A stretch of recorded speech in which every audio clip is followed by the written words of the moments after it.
আসসালামু আলাইকুম। কেমন আছেন সবাই? আশা করি সবাই ভালো আছেন। আমি আলহামদুলিল্লাহ ভালো আছি। আজ এক গল্প নিয়ে আসলাম। এক রাখালের গল্প। এক রাখাল নদীর ধারে, নদীর পাশে আর কি বসে গরু রাখতেছে। এখন এক ভদ্রলোক সিগারেট সিগারেট আছে না, সিগারেট টাইনা হাঁটতেছে সামনে দিয়ে।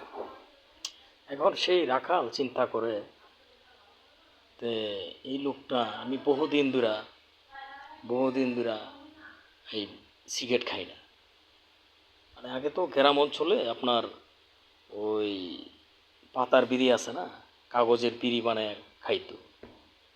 তো এখন ভদ্রলোকে ভদ্রলোক হাইটা যাইতেছে। এখন রাখাল চিন্তা করতেছে, এই এই ভদ্রলোক যেখানেই যাবে সিগারেটটা খায় তো ফালাইবে না, তা আমি দুইটা টান দিব আর কি। তো এই বইলা পিছে পিছে রওনা হয়েছে। এখন ভদ্রলোকে মনে করতেছে, কিরে এই ছেলেটা আমার পিছে কেন? তো এখন মনে মনে ভাবতেছে ভদ্রলোকে।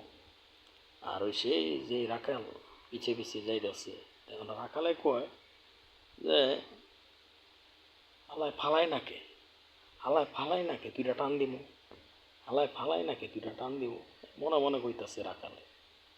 আর সেই ভদ্রলোক তা এখন আপনার আস্তে আস্তে যাইতে যাইতে যাইতে যাইতে একবার নদীর শেষ মাথায় গেছে গা। তা এখন করছে কি, শেষ টান দিয়া নদী দিচ্ছে ফালাইয়া। এখন সেই রাখাল কইতাছে ভদ্রলোকে, এই চুপ মারানি, তুই উপরে ফালাইতি, পানিতে ফালাইলি কেন? আমি দুইটা টান দিতাম। তখন সেই ভদ্রলোকে বললো, এই কারণে তো ছেলেটা আমার পিছে পিছে আইছিল, বড় ভুল হয়ে গেছে, ভাগ্যিস নদীতে ফেলে দিয়েছি।